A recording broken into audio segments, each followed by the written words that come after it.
Hello, everybody. Welcome to the EGX Rezzed Game Jam. Woo! Yeah, okay, woo!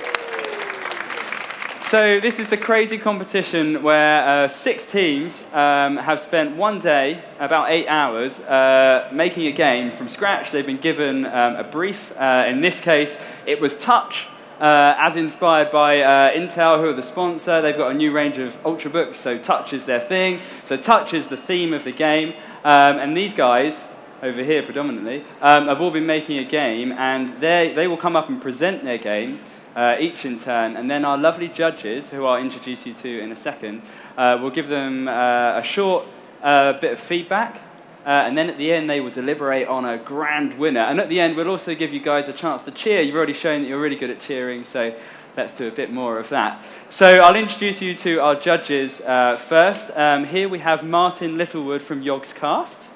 Hello. Got a cheer, nice. We have this guy here. I don't know if you know who he is. It's Dean Hall, creator of DayZ. Hi, Dean. They haven't got a microphone, so they effectively can't talk. We have Will Porter, also known as the Velvet Owl from Project Zomboid. It's Will Porter! And then we have Gary Napper here from making Alien Isolation, which scared the pants off me earlier.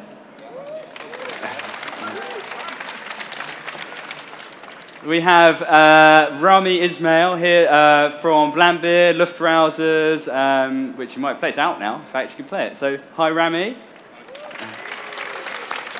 And then finally, at the end there, our final boy band member, we have Mike Biffle, creator of Thomas Was Alone and Volume. So I'm excited to see what these guys have created. We've got a lot to get through. So our first team is Brain Cartridge. Give them a big hand. Their game is Midas. Let's see it.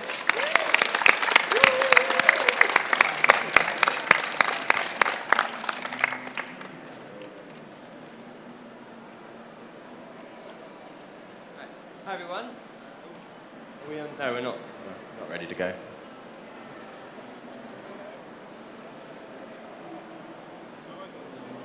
Slight technical hitch. Happens all the time making games.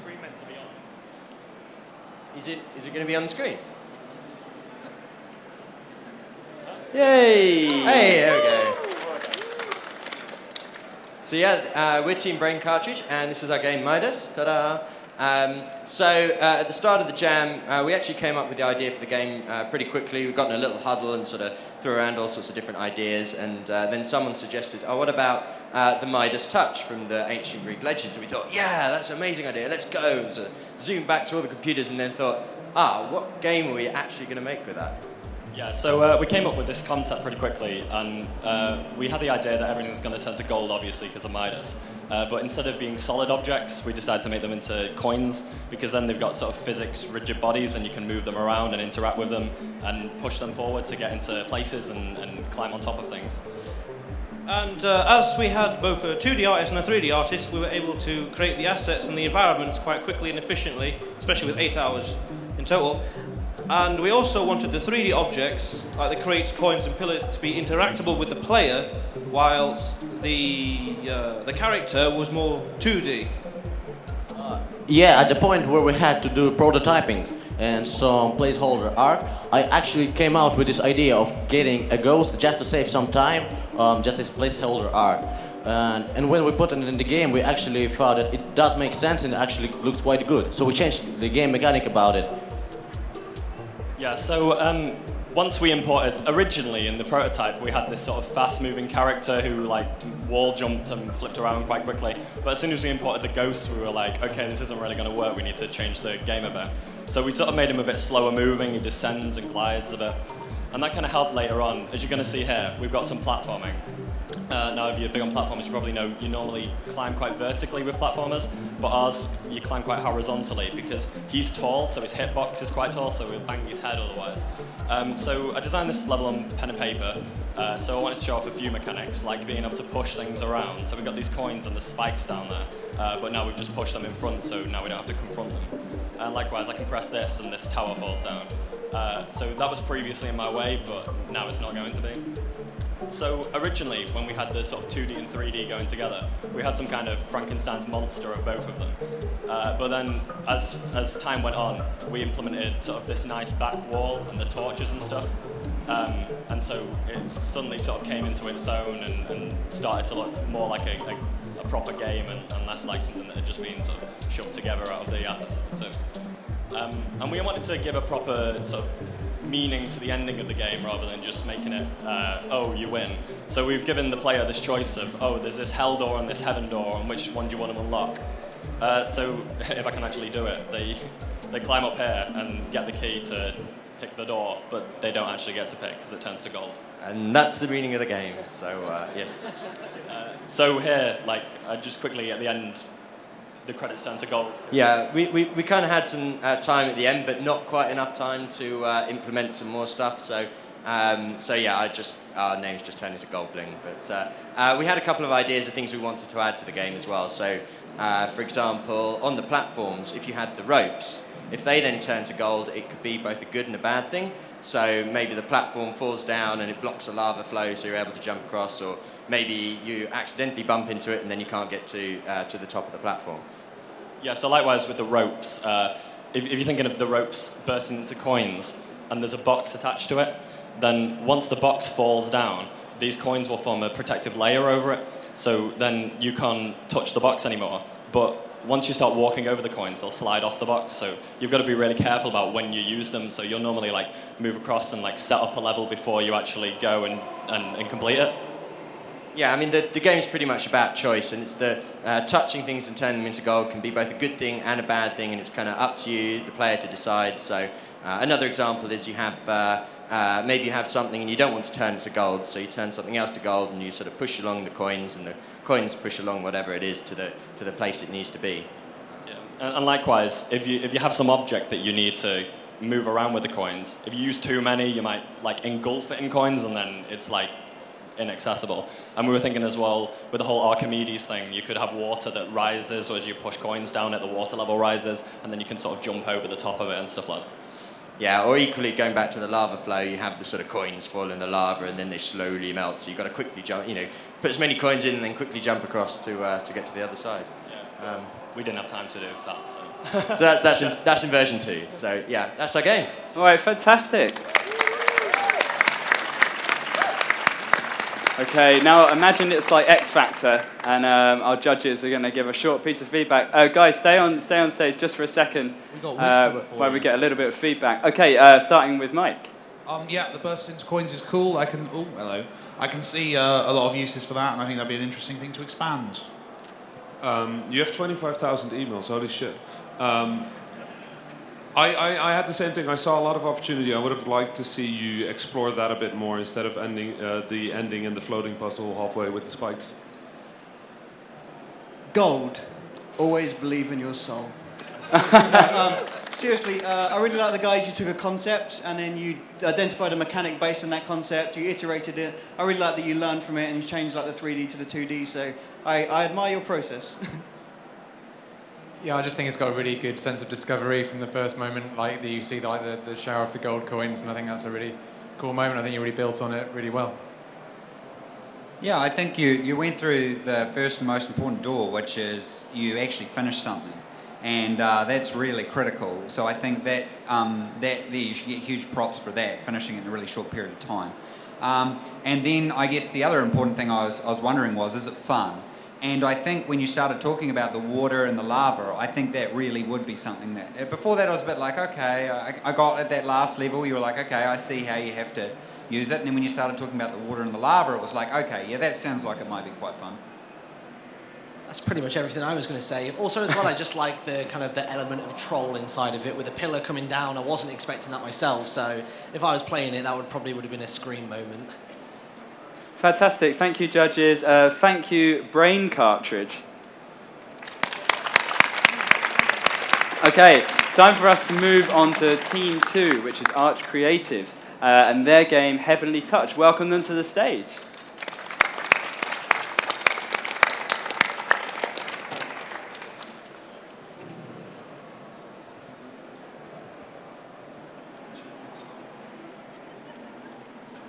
Hello. So we're the Arch Creatives. I'm kind of partly behind Toby, for which I apologise. I'm Alex, this is Gabby, George and Toby. You can see our game's partly about God and partly about hands.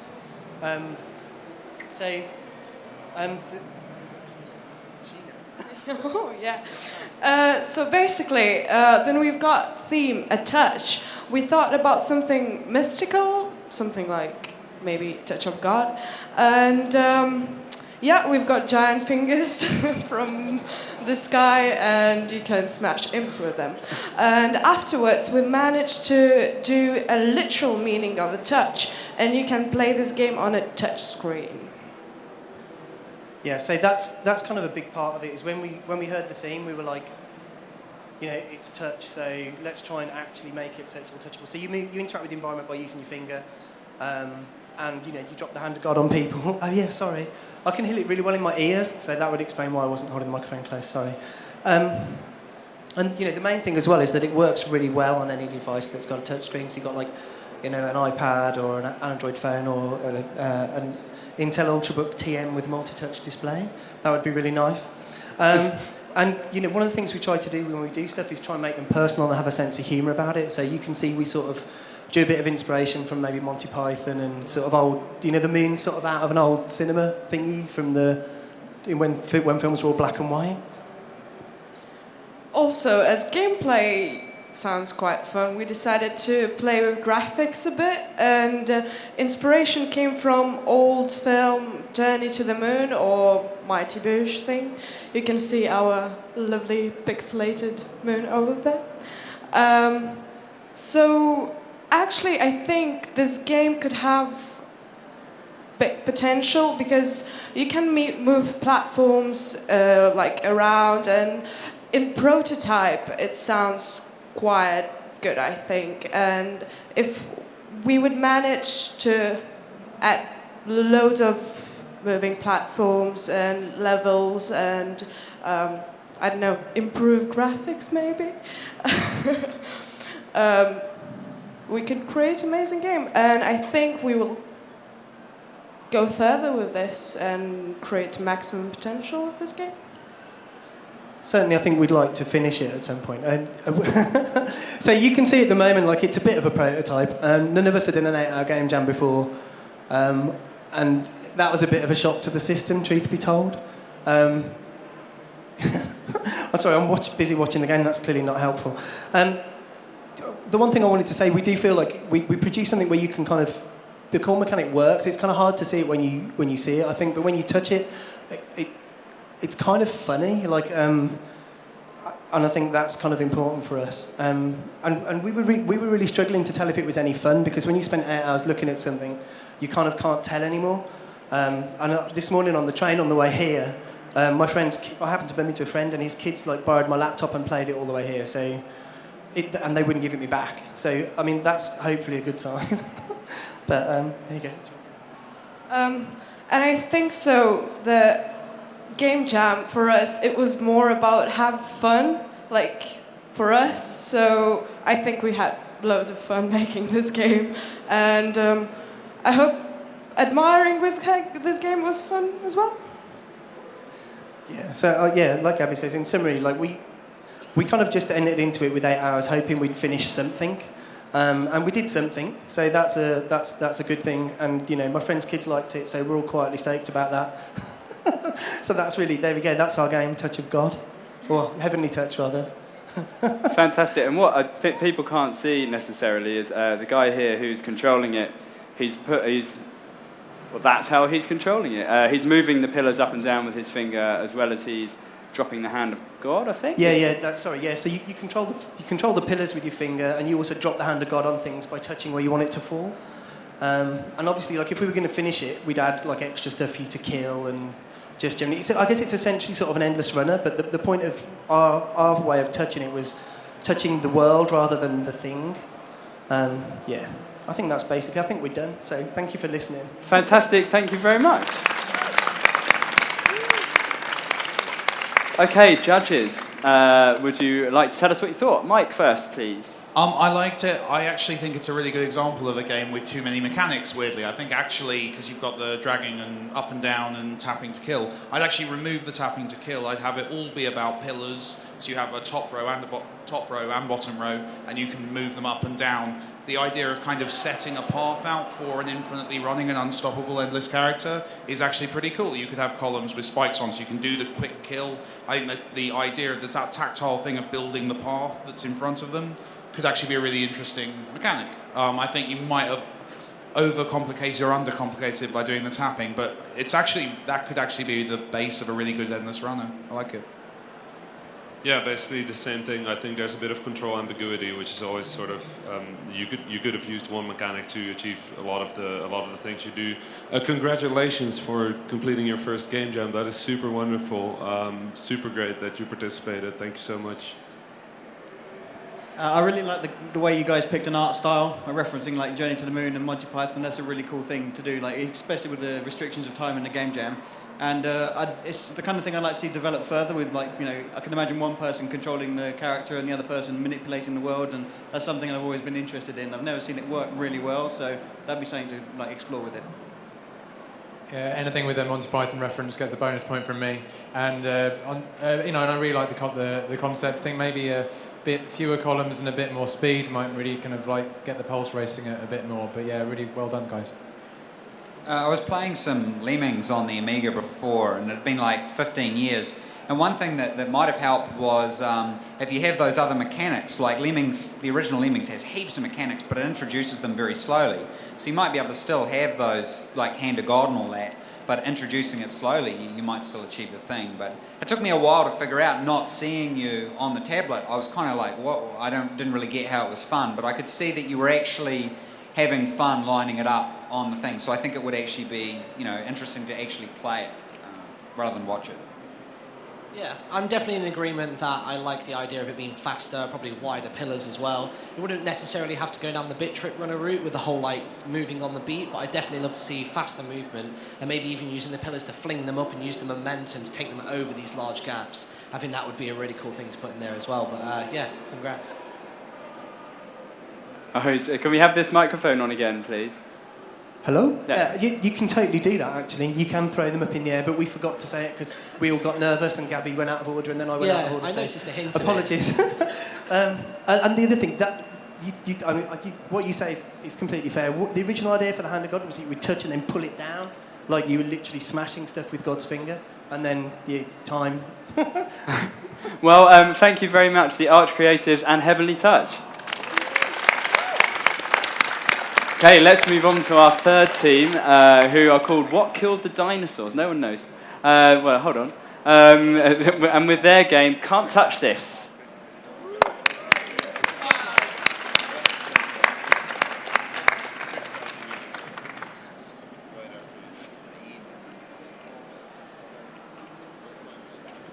Hello. All right, wonderful. First of all, just a quick introduction. I'm Tommy, that's Rob, that's James, that's Matt. Hello. We need a little bit of audience participation and some judge participation for this.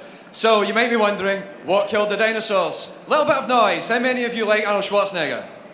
Yeah. Louder! Okay, so if I were to ask you, what killed the dinosaurs? The Ice Age! Really? Is that it? Thank you, thank you. All right. So I wanted to quickly explain why we made the game that we did. So, because we were like, touch. That it? And no disrespect to the team who came on before us, we just thought making a game that used the touchscreen seemed kind of uninspired and derivative. No offense. And also, I've got a bit of an issue with touching anything or anyone, given my line of work. Now, this is our first game jam, but these two in the middle are students, and the ones on the outside, we're actually lecturers. And in my line of work, we know you shouldn't touch anybody. Because particularly when you're dealing with students, what typically happens is you lose control, you get a little bit annoyed, and then you want to open up and just lay waste to them in your evil, devil-like rage. The reality is, you just have to sort of smile, grin and bear it, and then, you know, explain to them the extent of their failures as politely as possible. In short, touching is not something you want to do. Instead, we came up with this. can't touch this. It runs for 10 seconds. So why not make a game where it's really difficult to touch each other, but we need to use the touch in order to win? Straightforward, 4-player, fast-paced multiplayer, 60-second time limit. Each player's a magnet. You're running around trying to grab one of 3 types of orbs. Green one's worth 1 point, blue for 2, red for 5. However, given you're both magnets, you repel one another. And ultimately, the worst part is the green zones that appear in the middle of in the bottom of that map there, they actually demagnetize you. You lose your ability to control yourself, but other players can move you around. So, enough talk. Let's get on with this. Oh no, that's Windows 8. Oh wait. Can't touch this. Still waiting. There we go. Would the judges like to play? We have 4 pads. Why is that still coming up at the presentation? That's not good. Hang on.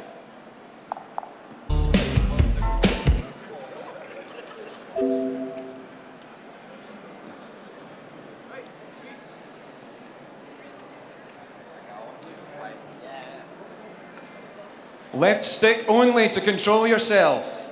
Move around as fast as you can. 60 seconds. Go! Judges, you are player 2 and player 4.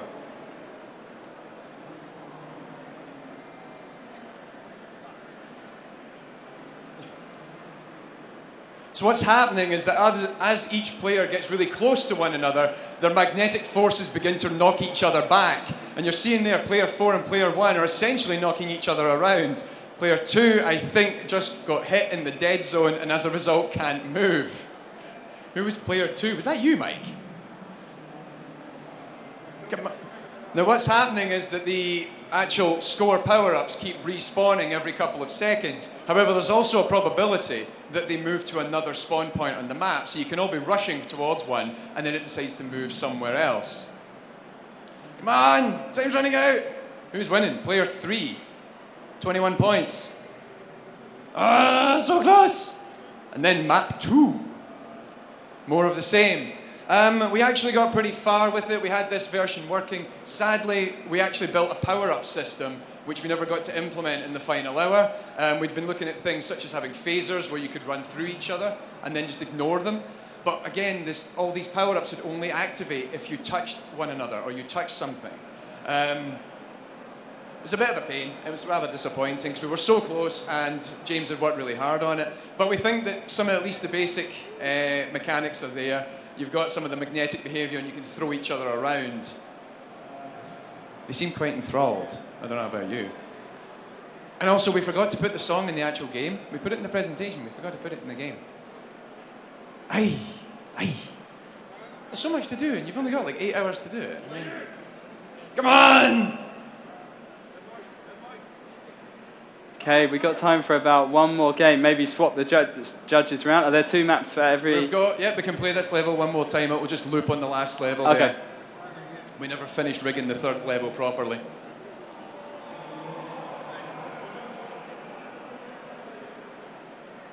Can I just... I'm just going to take a seat. Just take a seat, you know? Player 2's doing shit.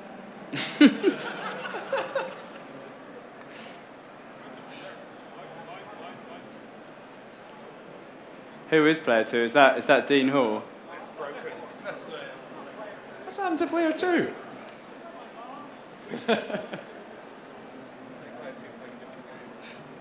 Player 2's had enough. Oh no, player 2's back! Hey! Go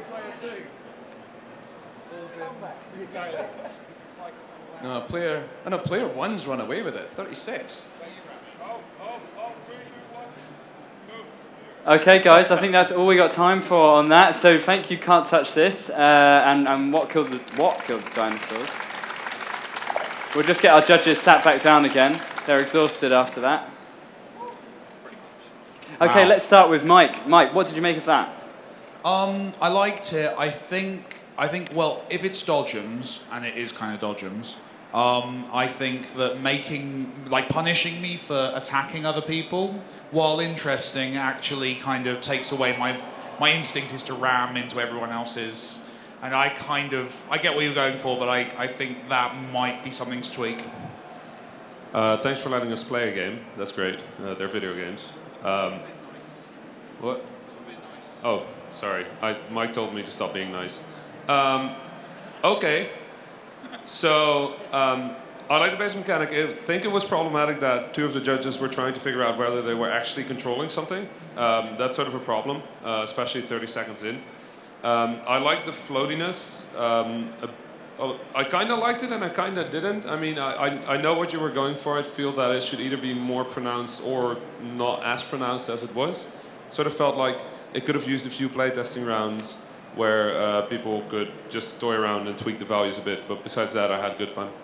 Oh, smart to go for a multiplayer game. You don't have to code AI. Their presentation confused the hell out of me. But I think there's actually quite a solid game in there somewhere. It's obviously quite shoddy at the moment and difficult to control. I'm going to give you minus points because I got handed a pad that wasn't connected. But yeah, I think give a pause between the next game starts and players will get used to it, and yeah, you'll have something. I think it's a smart idea, the good presentation. Like I didn't get a chance to go hands-on with that, unfortunately. But yeah, I was quite impressed with what I saw. Originally, I thought it may have been way too complicated, but then when, there was a lot of rules and this you could do and that. But actually, I think that it kind of worked with it. The one thing I did think, though, when I played it, I couldn't really figure out sort of what I was trying to do. So it felt like because the items were spawning in random places, there was really nothing I could do to kind of win. If an item spawned on the other side of the map, there was no way I was going to get it there before the other player. I'm not really sure how he'd solve that, but I liked kind of that I could feel like I could get quite aggressive with it. And when you're looking at a competitive type multiplayer game, that's what you want to do. You want to get in and get aggressive. But at the same time, I kind of liked how you weren't allowed to just ram people. I did anyway, but yeah. So I just think it was for me the bit to improve on would have been the way the little items spawned. Some way that would encourage me to take over territory or I don't know, waste someone or something. Yeah, you mentioned that obviously you didn't get a chance to put all the power-ups in, but I think the whole idea, if something does spawn on the other end, maybe having some kind of like Bomberman style, because it is, a pretty simple set of squares, something like you can do a straight line, it'll freeze all the enemies in that path, something like that would work really well. Quick question about the green thing at the bottom, when you go into it, does that make you stationary for the rest of the game, or just briefly? Oh, okay, cool. That's right, I saw the one in the top right corner. I wasn't sure if he got hit, like somewhere in, and he'd just been dragged up there and left. Maybe if that was like a temporary window where you can't move, that again would just be a very tiny thing that would help sort of swing the advantage the other way. All right, great. Well, thank you, What Killed the Dinosaurs, with your game Can't Touch This. Okay, so we're halfway through the Creative Assembly Game Jam now. Let's get XMPT Games up with their game Personal Space Invade.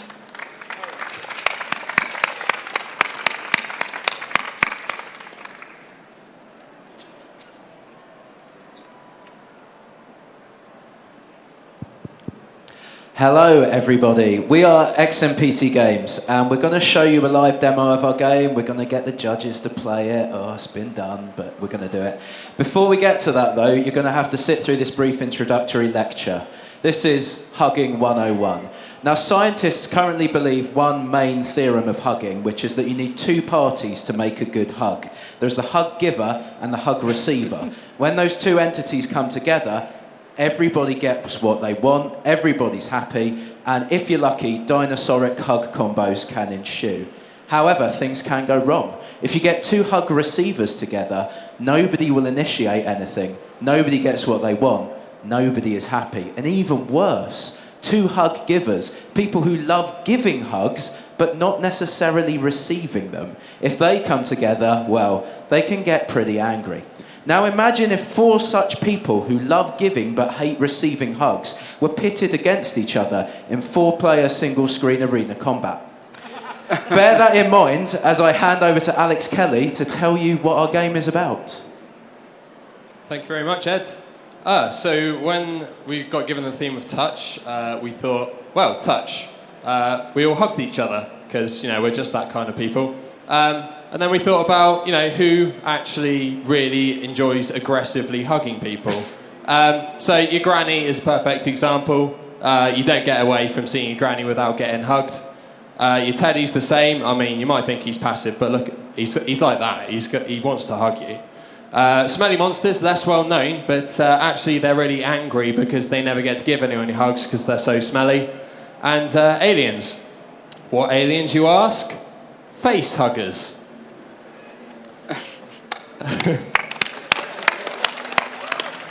Thank you. So how would these people meet? Obviously, a hugging convention. And without further ado, here's our demo.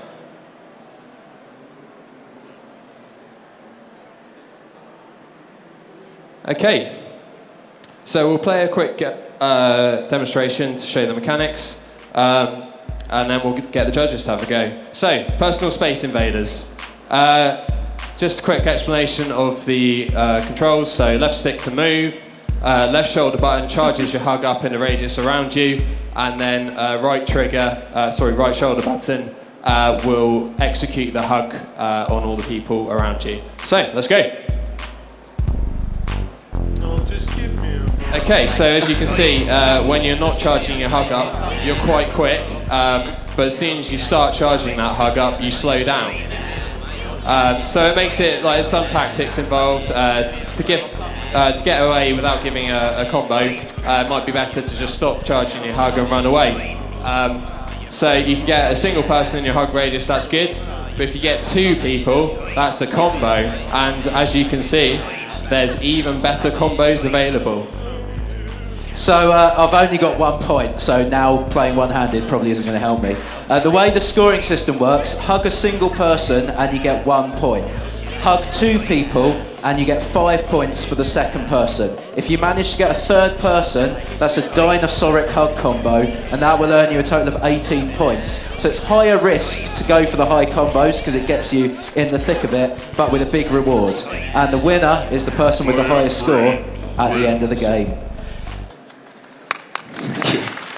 So we've probably got time for one more game. Yeah, so have we got 4 judges that would like to have a go? The other judges can just hug in real life.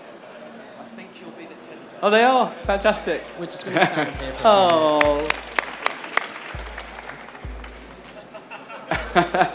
It's like it's real love. If you just wiggle the left stick at the beginning, you'll work out which one you are. So it's left bumper to start charging it up, and once it hits its maximum radius, it'll actually then start going back in. This is lovely. This is so great. I love this game. This is what a dinosauric hug combo looks like in real life. We need one more person, don't we? No, 3's good. Here's another. Actually, Here's a 4. It's 4, isn't it? There we go. Now we broke the game. Dinosaur. Yeah. That's what I've been missing. That is a live dinosauric hug I combo. can't see the game anymore. No, I can't. That's right, that's right. You're all too tall. Wow. This is, yeah. Oh. We're sort of not doing like a tea. So currently your granny is running away with it. Usually the teddy tends to do quite well. We suspect he's overpowered, even though all the characters are identical. I think this is the longest hug I've ever had. Yeah, same here, yeah. 6 more seconds. I've been to a few anime conventions, never this long. Oh, and a dinosauric hug right in the last minutes takes it for the alien.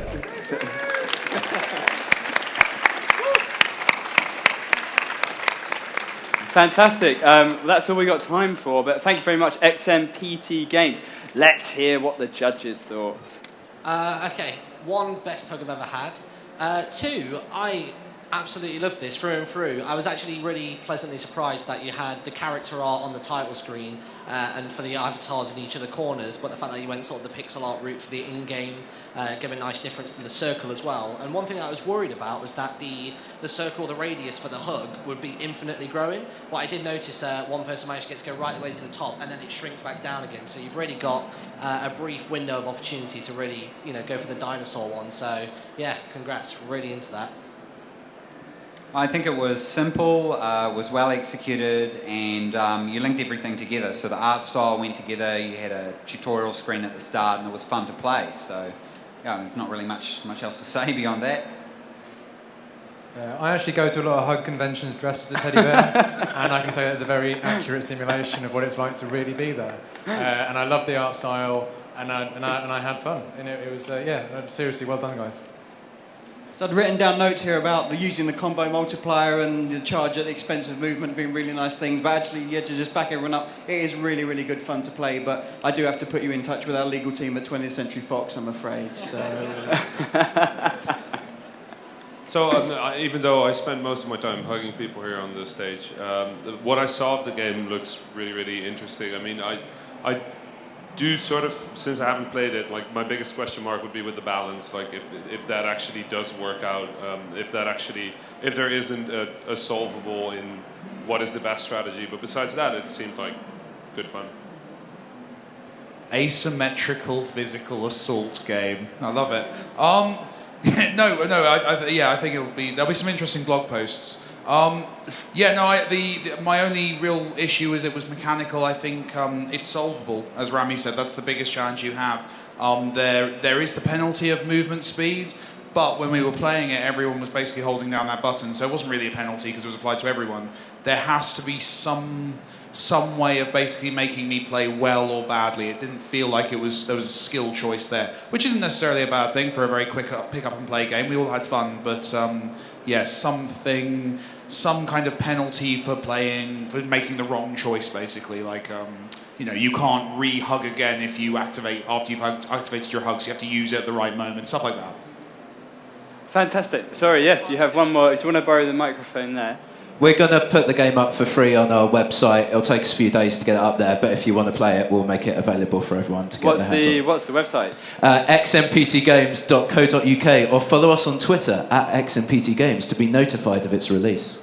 Fantastic. Well, thank you, XMPT Games. That was good. That was very nice. So, Team 5 in the Creative Assembly Game Jam, Sock Thuggery with their game Touch Evolution.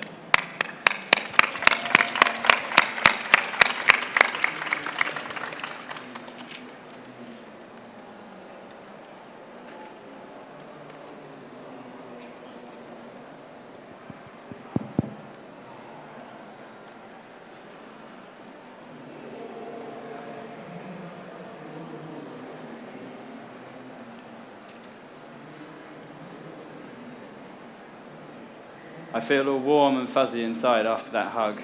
So it was a good hug. It was nice. It wasn't like a hug that you want to get away from. It was it was good, yeah. Yeah, it was soothing. Yeah. Ladies and gentlemen, as I'm sure you are aware, evolutionary theory is the cornerstone of biology, the study of life. And it touches all the scientific disciplines. In the 21st century, complex AI modelling has enabled us to manipulate environments so that we can study the full effects of the process of evolution. At this point, anyone who's particularly into evolutionary science should probably leave. Hard science. That's what game jams have been missing. We've all been thinking it, perhaps not consciously, or yet, or ever. Our aim is to bring the touch of hard science into the gaming sphere, to broaden and enlighten, to shine a light on things and stuff. Life's goals are generally pretty simple. Food and finding a mate.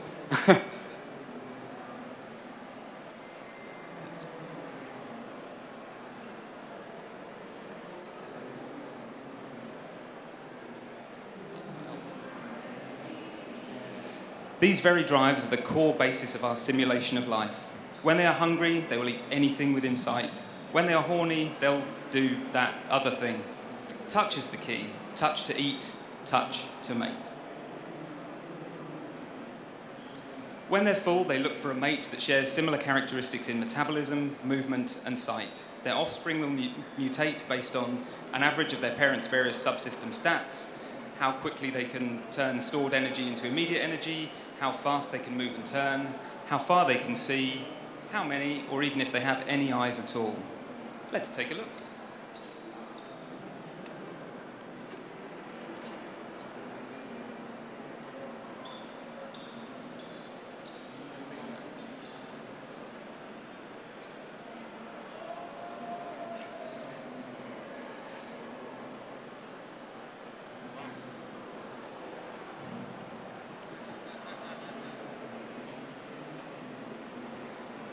At this point, I can no longer see my presentation. As you can see here, I'll zoom in a bit. Some of them have eyes, some of them have eyes in very strange places. Touching bonds are formed and broken. Strange mutations happen.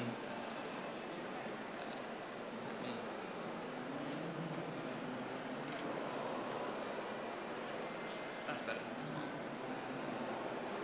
There is no soundtrack, as we firmly believe that science doesn't need a soundtrack. We can experiment with them by touching them and dragging them around. If you're not a scientist yourself, you can no doubt find a local one to do it for you. Nature is indeed red in tooth and claw. You can see it here in the raw ferocity of their interaction. It's hard to watch, I know. Keep your resolve. This is for science. You've seen the kids with wonky eyes that emerge during this, the touching bonds that form and are broken. This is the very touch of life. In closing, we appear to have actually created an idiot and early death simulator filled with critical flaws and bugs. Evolution had millions of years. We had 2 people and 8 hours. What this adds to science, I'll leave for future generations to decide. Over 150 years ago, Darwin's theory provided intense debate between church and science over the origins of mankind. We're hoping to provoke a debate of similar magnitude about whether this even counts as a game. We have been Sock Thuggery. We're exhibiting our first indie game, Mighty Tactical Shooter, over in the Left Field collection. If you wish to chat with us afterwards, we'll be investigating the science of fermentation thoroughly. Thank you. Thank you very much. Okay, Mike, would you like to tell us what you thought of Touch Evolution? I think it's great that today, on a Sunday, which I guess isn't relevant, we have managed to prove evolution. I think that's a big deal. I think we should be proud of ourselves, and more importantly, we've done it with pixel art, which works for me. So I'm very happy. I'm very happy with what's happened here and what we've all been part of. This is one of those examples where you can't really separate the game itself from the context in which it was provided, and I have to applaud you for the presentation. That added a lot to this game. And also, as a game designer, I think you have the responsibility to once in your life make something based on the game of life. That isn't quite the game of life, but some sort of weird bastardization of the game of life. And you 100% delivered on all things that I expected from this. So, thank you. I'm still not quite sure what it is, but it does look entertaining. It looks like the sort of thing I will download and scratch my head and play for a couple of hours and go, yeah, that was pretty interesting. So, you were going to reply then? I was going to answer that. Well, the main thing is they kind of get on and do their own thing and bump into each other and decide if they're similar enough, then they mate. And if they're not similar enough, one of them usually eats the other one, and occasionally they don't. And then they produce babies that mutate, so they get eyes on their bums for some reason. But the main thing is you can tamper with it, so you can grab hold of them and choose them and force them to interact and touch each other and to encourage, and so you can kind of tinker with evolution. Okay, awesome. Thank you for clarifying. Approved. Yeah, it's like it seems a bit broken, and I don't really understand, although I understand a bit more now. But I think the key thing is it's clearly actually a lot better than the actual game Spore. So. Oh no, she didn't. And on that note. Oh, sick burn there. Right. How do you follow that? For the whole presentation, I really didn't know what was going on. I think the last 30 seconds there, I think that really should have been your presentation when you explained like what was actually happening. Because when I started looking at it, I could tell that there was actually something going on, but I had no idea what it was. And I just think maybe you might have spent a little bit long on the presentation. It's better to see the game. We spent about 20 minutes on the presentation. Right, but I mean more talking about the game rather than talking about the context. Like, the context is great, but when I actually see what's happening, and I know how difficult it is to do this, because I did a little project like this once, it's really great hearing like you describe the game and talk about what's actually happening, because that to me is the really interesting part of it. The only thing that I think is missing, kind of like as it is right now, you were saying like sometimes they eat them, sometimes they breed new ones. It'd be nice just somewhere on the screen just to have a counter of how many are currently on there, because one, it's impossible to count. So it'd be nice if you could sit there and see how many there are, and obviously you can see what decisions you make actually influence your score to go up or down. But yeah, other than that, I was equally confused for the most part. Okay, fantastic. Well, thank you, Sock Thuggery, for our lesson in evolution with Touch Evolution. Okay, now we have the final team, a team of students. They are cut close, and they've got their game, Magic Quest.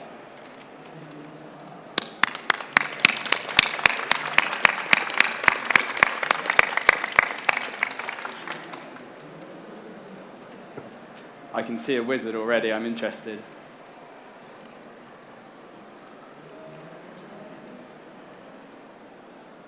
Oh, hi everyone. My name's Kieran and we're a group of students from college at Dudley. Sorry, just before you go, could you lift the microphone up closer? Yeah, sorry. My name's Kieran, this is Kata and Jade, and they were both the art designers of this game, and me and Dan worked on the engine. We used Game Maker, so we were limited to what we could do, but it was the most simplest game engine we had for the time, and that we were strong enough to use. So the keyword was touch. Touch is a sense produced from activation of neural receptors that receive and send information to the brain. We wanted to use this idea of receptors telling the player to do something, but in a combat style.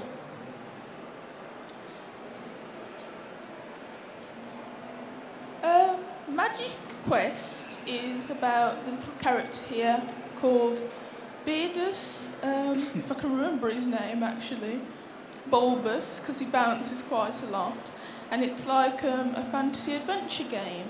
So he has to protect his castle from enemies who are coming to destroy the castle, and in order to do that he needs to use element spells. Using his elemental powers is the key to defeating enemies. However, it cannot be done without the Wizard's Scarf. The Wizard's Scarf touches the enemies and identifies the player which elemental ability to use using icons. Once the ability is pressed, it must be correct at the correct time with the corresponding icon to defeat the enemy. Okay, so let's try and play this game. Can you turn the sound up? Can you turn the sound up?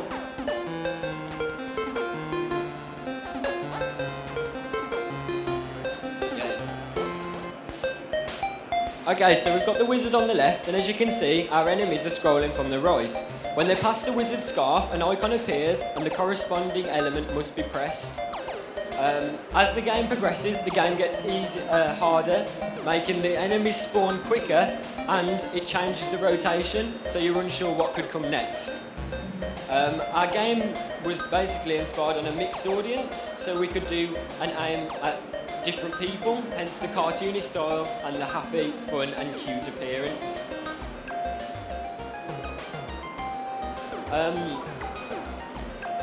From the game you can see so far, it has slowly started to increase in speed, and the speed is, and the enemies, and as the enemies stop, upon death the game restarts and you must complete the level again. The more enemies you kill, the more points you gain, but unfortunately with the time limit we couldn't implement the score at this moment in time. When hitting an enemy with the wrong spell, it will cause the game to slow down and you will lose points. If the enemy hits the wizard is dead and you restart from the game. That has been our game, Wizard's Quest, the Wizard's Touch. Fantastic, thank you very much. Okay, so starting with Martin this time, what did you think? You know what, I was really pleasantly surprised. When I saw the title screen, I assumed it was going to be some kind of side-scroller, throw a few spells out, but yeah, I really, really like the idea of that, actually. I think that would work great on a tablet, a phone, even on a desktop as well. And I also really like the idea that if you hit them with the wrong spell, that's not just the case of they're going to get to you and you're done. I like that you slow the game down and you can still take them out regardless. But yeah, I could definitely see myself playing something like that on a journey. So yeah, congrats. So how did you select the spells? Did you push like a button on your controller? Yeah, the controls are 1, 2, 3, and 4, and they're showed at the start of the game, but they'll only be showed at the start of the game. So once the game has started, it's up to you to memorise and press them in the correct Does it change them round or? No, just the spell that's needed is pressed. The buttons are the same. Right. Well, I mean, like I said to the other teams, like finishing the concept is huge. Like being able to do that in such a short space of time. Yeah, well, it was to put something actually together. our first time as a team and at a game of Jam, so it was a bit of a struggle. It was very stressful, but a really fun experience for us all. So. Yeah, because you get pulled in so many ways when you come up with a concept and you try and finish it. So yeah, and I think very, very good work in putting that together and actually getting something that actually achieved the aim you want. Thank you. Yeah, I really like wizards, but I never realised that making them a bit bouncy could make them even better. So that was pretty good. One thing I would say is that having the quite a small area that you're looking at to work out which spell you need, you kind of like paying attention to something that isn't necessarily the wizard and the cool art that you've created. But yeah, but well done, guys. It's clearly a lot of good work you put in. You get bonus points from me for using Game Maker. It's an awesome piece of kit, and I'm glad to see you using it well. And also for the music. That was awesome. I really enjoyed it. And I think if you could time it with the bouncing of the wizard, you'd have a hit. So I also really appreciate that you used Game Maker, because we use Game Maker for all of our games. That's why I less appreciated that you said that it was a simple piece of kit. But never blame your tools for the things you make. For the animation, smaller is often better. The bounciness was funny, but for effects usually use small stuff. You used a really good game concept. I mean that was solid. It was a good game. Also, just if you use a word that doesn't exist in your language, please Google what it means in other languages, because I happen to be Dutch, and in Dutch this word is not quite appropriate to say on a stage. Yeah, it's worth a Google. No.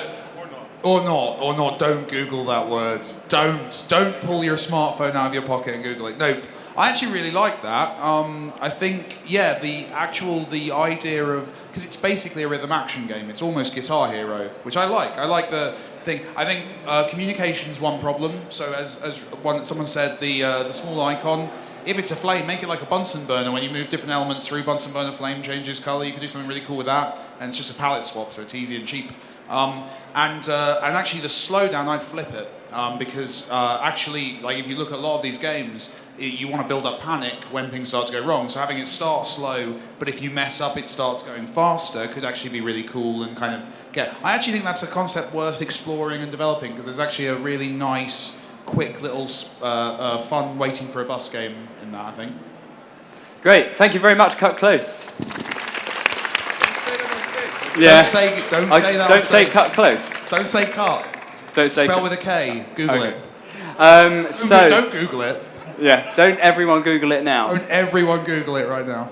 So we've had all 6 teams now have come and shown us their brilliant games. Well done again, amazing. I can't believe you created those in a day. But we're going to pick a winner. Well, I say we. Yeah, let's applaud them first. Seriously, well done. It's very impressive. So our judges are going to deliberate now. They're going to talk amongst themselves about what they think should win. And in the meantime, I was going to get everyone to come on stage, but our real estate on stage is a bit limited. So I would like the teams, if we can get their house lights up, I'd like the teams to stand up where they are, because I think you're all in a block here at the front. And yeah, if you stay there, and I want to get some cheering going for the teams, okay? We've clapped them, but I want to go through, because I want to gauge your appreciation of their game. So it's that classic, go mental if you love it type thing. So let's start with Team 1, which was Brain Cartridge, which was Midas, the team, the game where you're a ghost and you touch things, it turns to gold. Let's hear your appreciation. If you loved it, go bananas.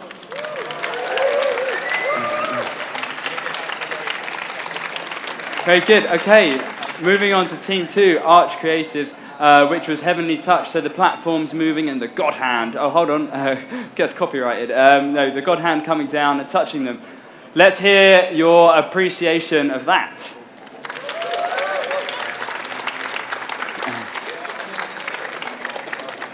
What really did kill the dinosaurs? No, that's Team 3 with their game, Can't Touch This. So the magnet game where you get repelled and then you can turn people off effectively. Wait, that's the wrong phrase.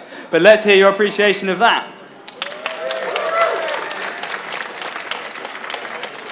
Okay, and building into XMPT games with Personal Space Invade, so the hugging simulator. Let's hear your appreciation of that. Wow, okay. Some big cheers there. Let's go over to Darwin, to Sock Thuggery, and Touch Evolution. Let's hear what you thought of that. And the final team, something close. I can't say the first word, with their game Magic Quest. Let's hear your appreciation. Okay, now, as if I'm Dermot O'Leary, I'm just going to see how our judges are doing. Judges, they need just a couple more minutes. So the prizes that the team who wins will be getting, they'll be winning Intel Snazzy Ultrabooks, which is what the theme was around, so the touch screen. There's a beautiful person over here, Craig from Creative Assembly, the company sponsoring and organising this whole competition. Okay.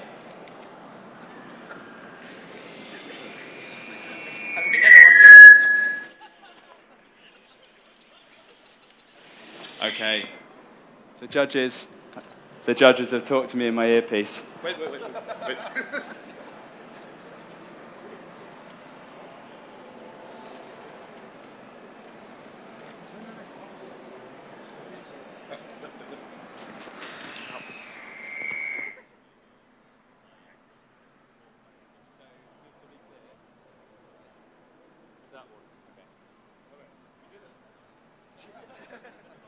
So, I'm back on, fantastic. It's sort of sticking out now, I don't feel like Madonna. Okay, so, drum roll. We can't do a drum roll. Has anyone got a snare drum? Yeah, let's do that, a drum roll.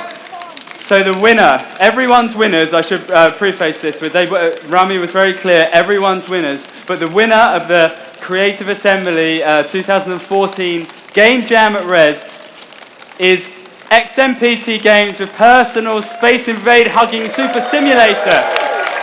Come up onto the stage, guys.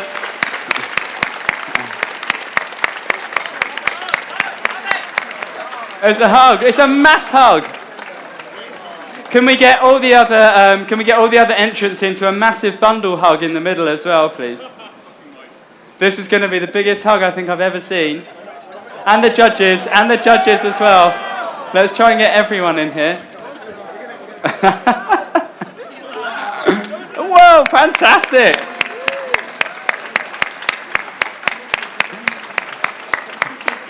Okay, I'm coming in. Make some room. I'm in. Almost pushed everyone over.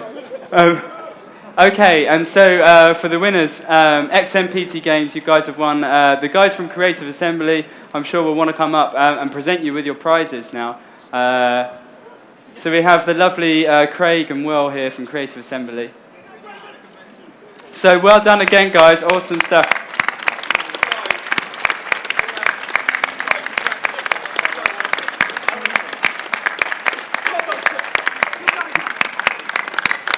So there's 6 of us as well. Have you got... Can we... No? Okay. It's really hard work presenting as well. It really is tiring, Mike. Stop trying to get stuff.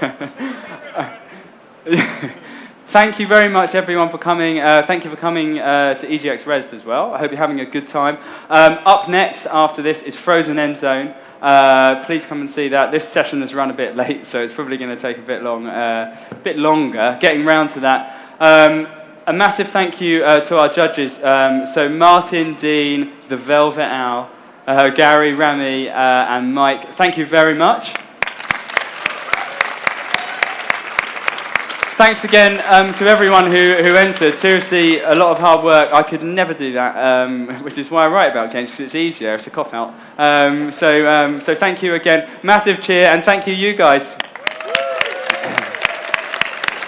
And that's it from us.